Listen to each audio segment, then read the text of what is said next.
ធ្វើមិនបានអាចទៅស្ថានទូតចិនបានហើយសម្រាប់មិត្តភ័ក្តិរបស់ខ្ញុំដែលគាត់ទៅជាមួយគ្នាហ្នឹងគាត់អាចនឹងឆ្លើយចម្លើយផ្សេងប៉ុន្តែសម្រាប់ខ្ញុំវិញខ្ញុំអាចនិយាយបានថាដោយសារតែខ្ញុំបានហ៊ាននៅសាកលវិទ្យាល័យភូមិន្ទវិទ្យាសិល្បៈហ្នឹងហើយបានខ្ញុំបានទៅកន្លែងហ្នឹងកម្មវិធីមួយហ្នឹងអាចនិយាយបានថាការផ្លាស់ប្ដូរវប្បធម៌រវាងកម្ពុជាជាមួយនឹងប្រទេសចិនរបស់លេងមាននៅនឹងច្រើនខ្លាំងមែនតើប៉ុន្តែខ្ញុំបានសាកតាមមួយចំនួននេះចឹងដឹងថាតើខ្ញុំបានលេងឲ្យគេខ្លះអញ្ចឹងយើងទៅមើលទាំងអស់គ្នាអើយតាំងពីកើតមកតែបានប៉ះភ្លេងមិនទេតែដល់ពេលឥឡូវនេះបានគោះខ្លួនឯងឆ្កងខ្លាំងមែនតើប៉ុន្តែបងប្រុសគាត់បង្ហាញពីរបៀបនៃការលេង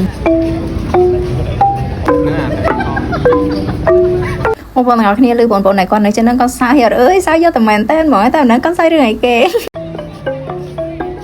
បងថ្ងៃរៀននៅរូបហ្វាទៅអត់ខ្ញុំមានអារម្មណ៍ថាខ្ញុំឃើញថ្ងៃប៉ុន្តែដូចជាមិនមែនព្រោះខ្ញុំប្រហែលស្រៀងបងប្រុសទាំងទ្វេគឺគាត់សង្ហាឲ្យបកកែលេងទៀតឧបករណ៍អីក៏គាត់អាចលេងបានដែរ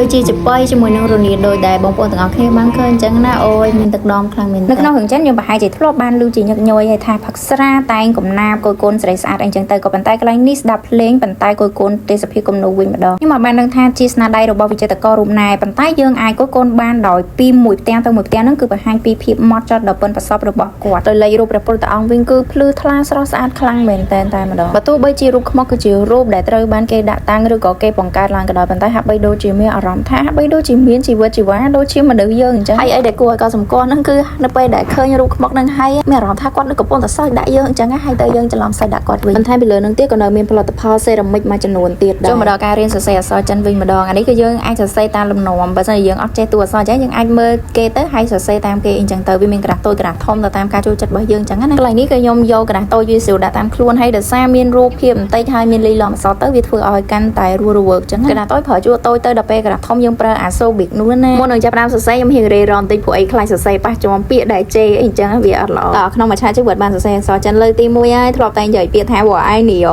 ឡូវបានសរសេរហើយខ្ញុំក៏ចង់ដឹងដែរថានៅលើហ្នឹងវាមានន័យថាមិនអញ្ចឹងទៅខ្ញុំក៏បានប្រើ AI translate អីចឹងតែខ្ញុំខ្លាច AI វាចាប់សញ្ញាអត់បានច្បាស់អីចឹងទៅចឹងហើយខ្ញុំសួរមិត្តភក្តិខ្ញុំបន្ថែមទៀតប៉ុន្តែអត្ថន័យគឺដូចគ្នាហ្នឹងជាពាក្យជូនពរគេជូនពរឲ្យយើងសบายចិត្តរហូតមានថាសុខសบายមានសុភមង្គលហើយអាខាងក្រោមពីម៉ាត់ហ្នឹងមានន័យថាមានសុវត្ថិភាពជារៀងរហូតនេះជាកំណត់របស់ខ្ញុំទេប្រហែលជាអក្សរចិនមានសិល្បៈផងមានការលើកតម្កើងផងអីចឹងទៅវាធ្វើអីហាក់បីដូចជាគ្រាន់តែពាក្យថាមានសុភមង្គលឬក៏រីករាយពេញមួយជីវិតហ្នឹងក៏ហាក់បីដូចជាមានតម្លៃខ្លាំងក្លាដែរនេះជាចំណុចសំខាន់មួយដែលយើងអាចរៀនសូត្រពីគេហើយយកមកអភិវឌ្ឍជាមួយនឹងឬក៏លើកស្ទួយអក្សរសាស្ត្រជាតិរបស់យើងបន្ថែមទៀតអីចឹងដល់កន្លែងនេះខ្ញុំទើបតែនឹកឃើញមិនដឹងថាខ្ញុំបានមើលរឿងចិនឬក៏បានឮពីអ្នកណាមកទេដែលខ្ញុំឮថានៅពេលដែលនិយាយជាភាសាគេជាមួយនឹងគេទៅបង្ហាញថាយើងនឹងគោរពគេទីបំផុតខ្ញុំបានសរសេរអក្សរចិនហើយបន្តមកទៀតគាត់ក៏ឲ្យរើសបតោងអីអញ្ចឹងណាហើយខ្ញុំក៏រើសពណ៌ទឹកប៊ិចអីអញ្ចឹងទៅព្រោះថាវាអត់សូវឆើតបើតែឆុងតែស្អាតណាបើទោះបីជាភ្លួដល់ពេងទៀតក៏ប្រហែលជាមិនអីដែរមើលទៅផឹកលើកដំបងឆ្ងាញ់ដល់ពេលផឹកយូរទៅវារៀងចោតទៅអញ្ចឹងណាអញ្ចឹងហើយបានធ្វើឲ្យយើងនឹងលេងចង់ផឹកតែតទៀតប៉ុន្តែរបៀបនៃការឆុងតែរបស់គេនឹងវាអត់អញ្ចឹងទាំងអស់គ្នាមិនថាមុនឬក៏ក្រោយទេសុទ្ធតែទទួលបានរសជាតិតែពណ៌ជាមួយនឹងក្លិនស្មើគ្នាដោយបងស្រីដែលគាត់កំពុងតែឆុងតែនឹងគឺគាត់បានចាក់តែចូលទៅក្នុងកែវថ្លាមួយតង់ហើយបានគាត់ចាក់នៅក្នុងពែងតូចឲ្យយើងហូបមួយតង់នឹងរបៀបនៃការឆុងតែប៉ុណ្ណេះហើយដាក់ពាក្យធ្វើនៃចាក់ទឹកតែសិនមុននេះយើងបានស្ដាប់ភ្លេងខ្មែរហើយឥឡូវយើងមកស្ដាប់ភ្លេងចិនវិញម្ដង